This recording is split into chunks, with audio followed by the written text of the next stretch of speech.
الحمد لله وكفى وسلام على عباده الذين اصطفى أما بعد فأعوذ بالله من الشيطان الرجيم بسم الله الرحمن الرحيم يا أيها الذين آمنوا كتب عليكم الصيام كما كتب على الذين من قبلكم لعلكم تتقون أما بعد عزیز سامعین کرام، سلسلہ برکات رمضان کا 7واں درس آج کا عنوان ہے مومن اور روزہ عبادت سے تقرب الہی تک کا سفر۔ تو یہ کل ہی میں نے یہ مضمون لکھا ہے تو آپ کے سامنے میں پیش کرتا ہوں۔ قرآن مجید میں یا ایھا الذین آمنوا کا خطاب 89 مرتبہ آیا ہے، جو اس بات کا مظہر ہے کہ اللہ تعالیٰ نے ایمان والوں کو ایک خاص مقام و مرتبہ عطا فرمایا ہے۔ یہ وہی الفاظ ہیں جن کے ذریعے رب کائنات نے اپنے برگزیدہ اور خالص بندوں کو براہ راست مخاطب کیا اور انہیں عظیم ذمہ داریوں کے لیے منتخب کیا۔ یہ خطاب محض ایک ندا نہیں بلکہ ایک اعزاز ہے۔ کیا یا ایھا الذین آمنو، یہ ایک ندا نہیں بلکہ ایک اعزاز ہے جو اس حقیقت کو اجاگر کرتا ہے کہ ایمان محض ایک عقیدہ نہیں بلکہ ایک عہد ہے جس کے تحت اللہ تعالیٰ اپنے مخلص بندوں کو دنیا و آخرت میں کامیابی کے اصول سکھاتا ہے اور انہیں آزمائشوں کے لیے تیار کرتا ہے اور ان پر وہ فرائض عائد کرتا ہے جنہیں نبھانا ہی حقیقی کامیابی کی ضمانت ہے۔ اس آیت کریمہ کے اندر اس حقیقت کو واضح کرتی ہے یا کیا گیا کہ روزہ محض ایک عبادت نہیں بلکہ تقویٰ کے حصول کا ذریعہ ہے۔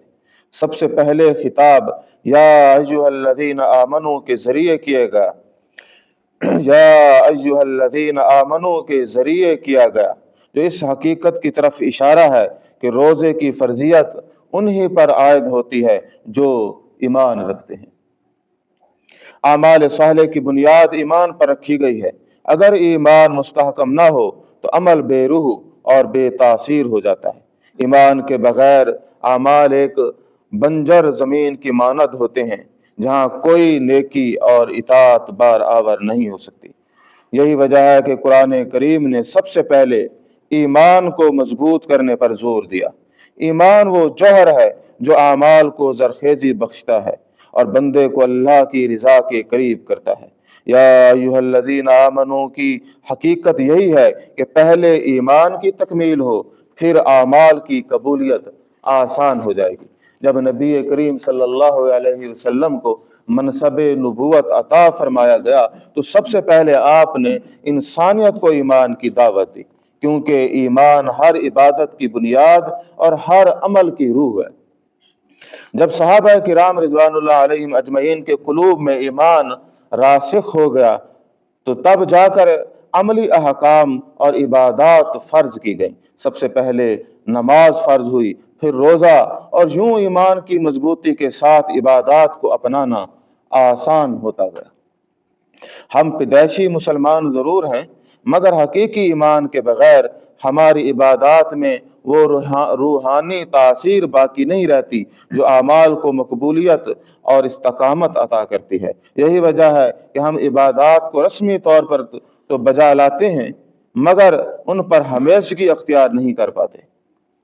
ایمان اعمال کی جان ہے۔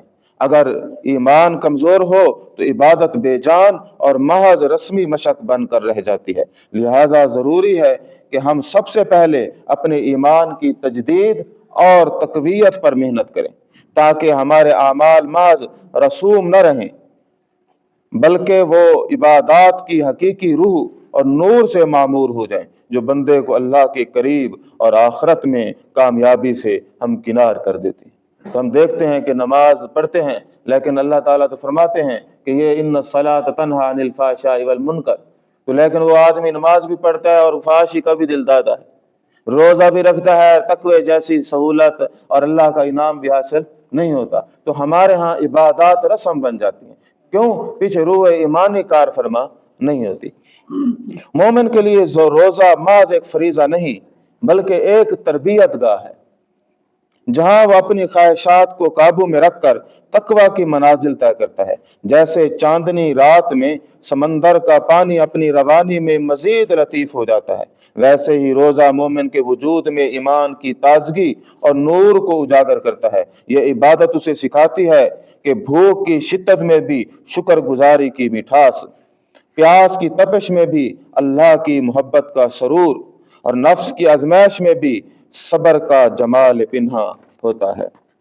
रोजा दर हकीकत वो आईना है जिसमें मोमिन अपना हकीकी चेहरा देख सकता है। जहां दुनिया की ख्वाहिशात पर से पुश्त और अल्लाह की रिजा सबसे मुकद्दम हो जाती है।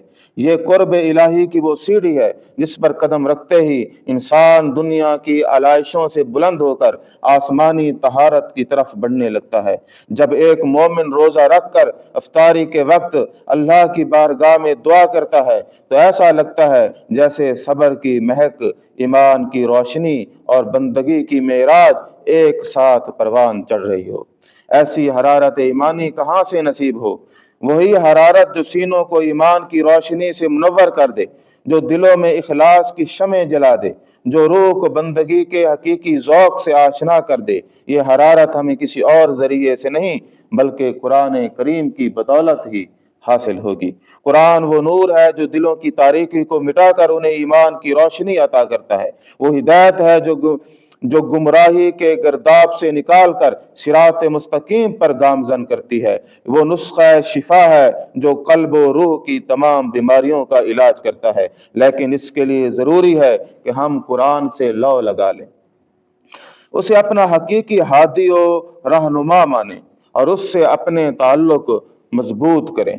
ये महज तिलावत की हद तक महदूद न हो बल्कि कुरान को समझने, उस पर गौर व तदब्बुर करने और उसकी तालीमात को अपनी जिंदगी का हिस्सा बनाने की सही की जाए।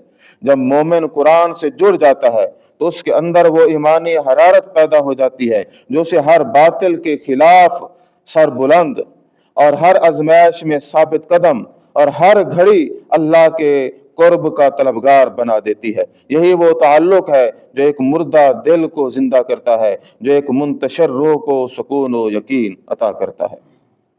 मोमिन और कुरान का रब्त। मोमिन और कुरान का बाहमी रब्त ऐसा है जैसे तितली का फूल से, जैसे परवाने का चराग से। जिस तरह तितली अपने वजूद की बका और हुस्न की तकमील के लिए फूलों से वाबस्ता रहती है और परवाना अपने फितरी शौक में चराग की रोशनी पर निसार हो जाता है, इसी तरह मोमिन की रूह कुरान के बगैर नामुकम्मल है। कुरान उसके दिल की रोशनी, उसकी हिदायत का मंबा और उसके ईमान की ताजगी है। मोमिन कुरान से जितना करीब होता है उतना ही उसके वजूद में रूहानी लताफत, फिक्री बालिदगी और अमली इस्तकामत पैदा होती है। यही ताल्लुक उसे दुनिया की तारीकियों में चराग हिदायत और आखिरत में फलाह व नजात की जमानत फराहम करता है। कुरान के साथ ताल्लुक से मोमिन बेशुमार खूबियों का मुजस्मा बन जाता है। उनमें एक खूबी अल्लाह पर तवक्कल है। जी हाँ, मोमिन का सबसे कीमती सरमाया उसका तवक्कल अल्लाह है, जो उसे हर खौफ से आज़ाद, हर आजमाइश में साबित कदम और हर तूफान में मुतमईन रखता है। अल्लाह ताला फरमाते हैं, अल्लाहु ला इलाहा इल्लाहु व अलल्लाहि फलयतवक्कलिल मुमिनून। अल्लाह के सिवा कोई इलाहे बरहक नहीं और मोमिनों को अल्लाह ही पर तवक्कुल करना चाहिए। यह आयत मोमिन के यकीन की मेराज और उसकी जिंदगी के सबसे बुनियादी उसूल को वाज़े करती है। तो मोमिन वो होता है जो अपने तमाम मामलात में अल्लाह को कारसाज मानता है, अपने फैसलों को उसकी रिजा के ताबे करता है और हर हाल में उसी पर भरोसा करता है। तवक्कल महज जुबान का कौल नहीं बल्कि दिल का यकीन और अमल की राह है। ये वो रोशनी है जो मोमिन के दिल को अंधेरों में रास्ता दिखाती है। वो कुव्वत है जो मसाइब में उसे कमजोर नहीं होने देती और वो सुकून है जो उसे दुनिया की बेकरारियों में भी मुतमईन रखता है। मोमिन का हर सांस, हर कदम, हर ख्वाब अल्लाह की जात पर कामिल भरोसे से इबारत होता है, क्योंकि वो जानता है कि अल्लाह पर वो भरोसा करता है और अल्लाह उसे कभी भी तन्हा नहीं छोड़ेगा। اللہ تبارک و تعالی ہمیں روزوں کے ذریعے اپنا قرب عطا فرمائے، آمین۔ وآخر دعوانا الحمدللہ۔